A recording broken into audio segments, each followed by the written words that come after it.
రేవంత్ పాలన ఎమర్జెన్సీని మించిపోయింది. అడుగడుగునా కాంగ్రెస్ పార్టీ దురహంకారమే కనిపిస్తోంది. జీవితాంతం ప్రజాసేవకే అంకితమైన నాయకుల విగ్రహాలు పెడుతుంటే కూడా ఈ ప్రభుత్వం ఓర్వలేకపోతోంది.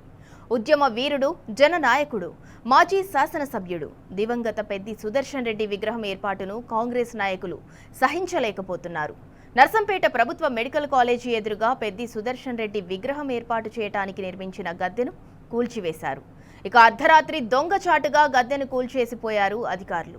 గద్దె నిర్మించిన చోటు ప్రైవేటు స్థలం అయినప్పటికీ అనుమతి లేదంటూ రాత్రికి రాత్రే విగ్రహ గద్దెను ధ్వంసం చేశారు. ఇంత ఓర్వలేనితనం ఎందుకు? అర్ధరాత్రి దొంగల్లా వచ్చి కూల్చటం వెనుక కుట్రేంటి? ఇది కక్ష సాధింపు రాజకీయం కాదా? పరాయి వారి విగ్రహాలకు రిబ్బన్ కటింగులు చేసి వచ్చే రేవంత్ రెడ్డి మా ప్రాంత మట్టి బిడ్డ ప్రజానాయకుడు పెద్ది విగ్రహం పెడుతుంటే ఎందుకు భయపడుతున్నాడు? కుట్ర రాజకీయాల్లో భాగంగానే విగ్రహ గద్దెను కూల్చారని బీఆర్ఎస్ భగ్గుమంటోంది. సర్కార్ కుట్రలకు వ్యతిరేకంగా బీఆర్ఎస్ నేతలు ఆందోళనకు దిగారు. కూల్చివేసిన చోటే ధర్నా చేస్తున్నారు. మాజీ మంత్రి ఎర్రబెల్లి దయాకర్ రావు, మాజీ ఎంపీ బోయినపల్లి వినోద్ కుమార్ పార్టీ నేతలు ధర్నాలో పాల్గొన్నారు. రేవంత్ సర్కార్ దమన నీతిపై తీవ్రంగా మండిపడుతున్నారు. ప్రభుత్వానికి వ్యతిరేకంగా నినాదాలు చేస్తున్నారు. ధర్నా చేస్తున్న బీఆర్ఎస్ నాయకులను పోలీసులు అడ్డుకుంటున్నారు. అన్యాయం, అధర్మంపై పోరాడుతున్న వారిపై కాకీలు జులుం చేస్తున్నారు.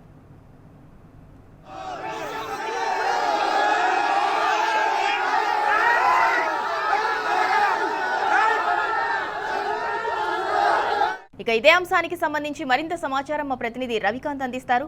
రవికాంత్, మనం పెద్ది సుదర్శన్ రెడ్డి ఆరోగ్య పరిస్థితి బాలేనప్పటి నుంచి చూసుకున్నట్లయితే ఆయనకి ప్రజాధనం ఏ రకంగా ఉందో అర్థం చేసుకోవచ్చు. మరి ఎందుకు గద్దె కూల్చే ప్రయత్నం చేశారు రాత్రికి రాత్రే? దీన్ని ఎలా చూడాలి?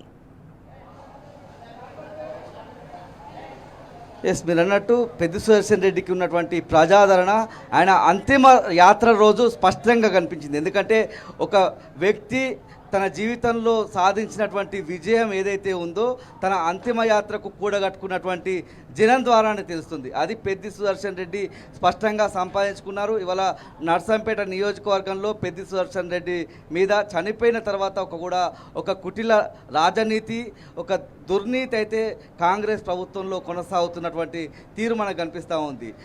ప్రజల గుండెల్లో చిరస్థాయిగా నిలిచిపోయినటువంటి నాయకుల విగ్రహాలను పెట్టడం అనేది ఆనవాయితీగా వస్తుంటే ఇటు ఢిల్లీ నుంచి గల్లీ వరకు చిన్న స్థాయి నాయకుల నుంచి సీఎంలుగా పనిచేసిన వాళ్ళు, ప్రధానులుగా పనిచేసిన వాళ్ళు, వీరందరి విగ్రహాలను పెట్టుకునేటువంటి ఆనవాయితీ ఉంటుంది. తమ అభిమాన నాయకుడి విగ్రహాన్ని పెట్టాలని నర్సంపేట నియోజకవర్గ కేంద్రంలో ఒక నిర్ణయం చేసినటువంటి సందర్భంలో ఏదైతే పెద్ది సుదర్శన్ రెడ్డి గారి విగ్రహానికి సంబంధించిన గద్దెను కూల్చివేసినటువంటి సందర్భం మనకు కనిపిస్తూ ఉంది.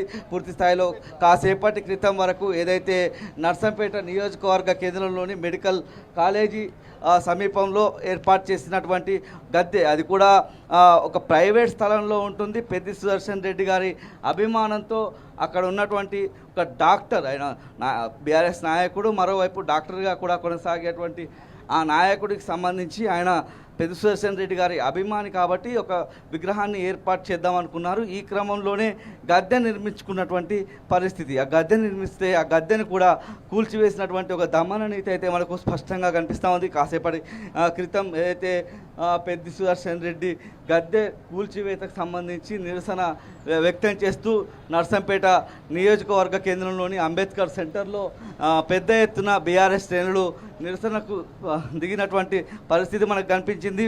ముఖ్యంగా అంబేద్కర్ సెంటర్లో ఈ నిరసన కార్యక్రమం చేపడుతున్నటువంటి సందర్భంలో ఆ నిరసన కార్యక్రమంలో మాజీ మంత్రి ఎర్రబెల్లి దయాకర్ రావు, అదేవిధంగా మాజీ ఎంపీ వినోద్ కుమార్ కూడా పాల్గొన్నటువంటి పరిస్థితి మనకు కనిపిస్తూ ఉంది. నర్సంపేట నియోజకవర్గంలో ఒక దమన నీతి అయితే కొనసాగుతున్నటువంటి తీరు మనం చూస్తూ ఉన్నాము. మనతో పాటు వినోద్ గారు ఉన్నారు. వినోద్ గారితో మాట్లాడదాం. సరే, వాళ్ళ విగ్రహాలను ఇక విగ్రహం ఏర్పాటు కాలేదు, గద్దె కూల్చివేత ప్రక్రియ గురించి ఏం చెప్తారు?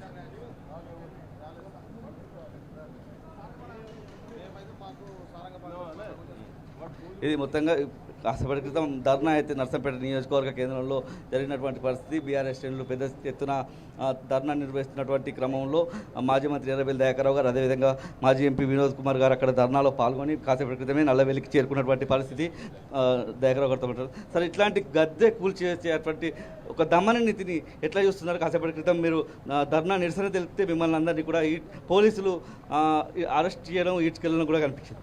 అంటే పోలీసు వాళ్ళు అరెస్ట్ చేసినంత మాత్రాన, పోలీసు వాళ్ళు లేపినంత మాత్రాన మేము లేవాలని లేదు. మాకు ఎక్కడంటే ఇక్కడ 11వ రోజు ఉన్నది. ఈ కార్యక్రమం చాలా ఇంపార్టెంట్. 2 రోజులు టైం ఇచ్చినాం పోలీసు వాళ్ళకి కానీ ప్రభుత్వానికి కానీ. 2 రోజులల్లో గద్దె కూర్చిన కాడ గద్దె కట్టాలి, కట్టి కమిషనర్ సస్పెండ్ చేయాలి, క్షమాపణ చెప్పాలి. లేకపోతే తీవ్ర పరిణామాలు ఉంటాయి. మేమే గద్దె కడతాం, విగ్రహం పెడతాం, ఎవరు వస్తారో చూస్తాం. రాష్ట్ర వ్యాప్తంగా దాన్ని ఉద్యమిస్తాం. నర్సంపేట కాదు, వరంగల్ జిల్లా అంతా ఉద్యమిస్తాం. వదిలిపెట్టేలేదు. ఎవరెవరో విగ్రహాలు పెట్టారు. మాలయ్య కూడా పెట్టవని వద్దని ఎవరంటలేరు. నర్సంపేటలో పర్మిషన్ లేకుండానే విగ్రహాలు పెట్టారు. 20 విగ్రహాలని. దానికి మేము పెట్టనియండి, కానీ కావాలని దీని వెనుక కాంగ్రెస్ కుట్రే ఉన్నది. హాస్పిటల్ తీసుకొచ్చింది ఆయనే, నర్సంపేట డెవలప్మెంట్ చేసింది ఆయనే, నీళ్లు తెచ్చింది ఆయనే, గ్యాస్ తెచ్చింది ఆయనే. అసుంటి మహాత్మునికి, ఉద్యమకారునికి గాయనకు విగ్రహం పెడతానంటే అడ్డుపడేదామంటే ఇంత దుర్మార్గమైన చర్యని ఎప్పుడు చూడలేదు. మనతో పాటు వినోద్ ఏం చెప్తారు? గద్దెలు కూల్చేటువంటి ఇటువంటి దమానని ఇప్పుడు పెద్ది సుదర్శన్ రెడ్డి గారు చనిపోయిన తర్వాత అంత్యక్రియలకు ప్రభుత్వ లాంఛనాలతో చేసామని చెప్పి ప్రభుత్వం ప్రకటన చేసింది కూడా. మరి ఈరోజు అక్కడ నిర్మించదలుచుకున్నటువంటి ఆ విగ్రహ స్థలము అది ప్రభుత్వ భూమి కాదు, లేదా రోడ్డు మీద కడతలేరు. ఒక ప్రైవేటు వ్యక్తి తను దానం చేసి నా దాంట్లో నేను కట్టుకుంటా అని అంటే వీళ్ళెందుకు దాన్ని ధ్వంసం చేయాలండి? కాబట్టి వెంటనే మున్సిపల్ కమిషనర్ని సస్పెండ్ చేయాలి. మున్సిపాలిటీకి సంబంధం లేని సమస్య ఇది. మున్సిపాలిటీ వాళ్ళు అక్కడికి పోయి దాన్ని ధ్వంసం చేయడానికి తీవ్రంగా ఖండిస్తున్నాము. ఇది తప్పనిసరిగా కాంగ్రెస్ పార్టీ ద్వంద్వనీతి. ఒకవైపు ప్రభుత్వ లాంఛనాలతో చేస్తాం, తెలంగాణ ఉద్యమకారుడు అని చెప్పుకున్నటువంటి కాంగ్రెస్ నాయకులు ఇవాళ ఒక వ్యక్తి తన భూమిలో, ప్రభుత్వ భూమి కాదు, రోడ్ల మీద పెట్టడం లేదు, కేవలం అది ప్రభుత్వ ఆసుపత్రి ముందున్నది కాబట్టి, మెడికల్ కాలేజీ ముందున్న స్థలం కాబట్టి ఆయనకు పేరు ప్రఖ్యాతలు ఎట్లా వస్తాయో, పేరు ప్రఖ్యాతలు మాపేస్తే ఆగుతాయండి, తుడిచేస్తే తూడిపోతాయా? ఆ వ్యక్తి పెద్ది సుదర్శన్ రెడ్డి కేసీఆర్ గారిని, హరీష్ గారిని రిక్వెస్ట్ చేసి నర్సంపేటలో కూడా ఒక ప్రభుత్వ మెడికల్ కాలేజు, హాస్పిటల్ ఏర్పాటు చేసిన తర్వాత దాన్ని, ఆ విగ్రహ ఆవిష్కరణకు నిరోధిస్తున్నటువంటి నాయకుల్ని తీవ్రంగా ఖండిస్తున్నాము. మున్సిపల్ కమిషనర్ నర్సంపేటను వెంటనే సస్పెండ్ చేయాలి. ఆయనకు అవసరం లేని జాగా, ఆయనకు సంబంధం లేని ప్లేసు, ప్రభుత్వ భూమి కాదు, మున్సిపాలిటీ భూమి కాదు, రోడ్డు కాదు. ఒక వ్యక్తి తన సొంత స్థానంలో కట్టుకుంటా అంటే కూలబెట్టడాన్ని తీవ్రంగా ఖండిస్తున్నాం. నిన్న ఆదివారం సార్ ఇలాంటి కక్ష సాధింపును కూడా ఎట్లా చూడాల్సిన అవసరం? ఎట్లా చూడాలి? ద్వంద్వనీతి అని చెప్పినాను కదా. ఆ ప్రజా స్పందన చూసి ప్రభుత్వ లాంఛనాలతోనే అంత్యక్రియలు చేస్తున్నామని చెప్పారు. స్వాగతించడం మంచిదే, ప్రభుత్వం గుర్తించిందని. కానీ ఇవాళ విగ్రహావిష్కరణ తన సొంత భూమిలో చేస్తున్నప్పుడు ఒక వ్యక్తిని పై ఆ విధంగా ధ్వంసం చేయడాన్ని చాలా తీవ్రంగా ఖండిస్తున్నాము. వెంటనే కాంగ్రెస్ పార్టీ, మరి ముఖ్యమంత్రి రేవంత్ రెడ్డి గారు ఆదేశించాలి, అలాంటి జోలికి పోకండి అని చెప్పి ఆదేశించాలని చెప్పి నేను రిక్వెస్ట్ చేస్తున్నాను. జిల్లా కలెక్టర్ గారిని అడుగుతున్నాను. ఆ కమిషనర్, మున్సిపాలిటీ కమిషనర్ వాళ్ళందరూ కూడా అక్కడ పోదని చెప్పాలి.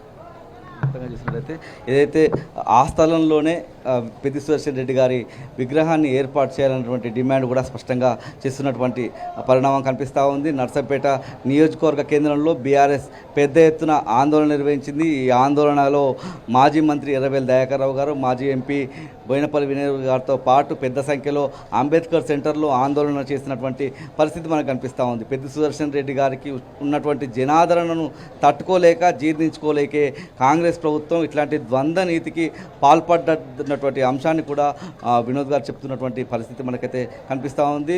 వెంటనే నర్సంపేట మున్సిపల్ కమిషనర్ ఎవరైతే ఉన్నారో వారిని వెంటనే సస్పెండ్ చేయాలన్నటువంటి డిమాండ్ కూడా బలపడుతోంది. Right, thank you Ravikanth.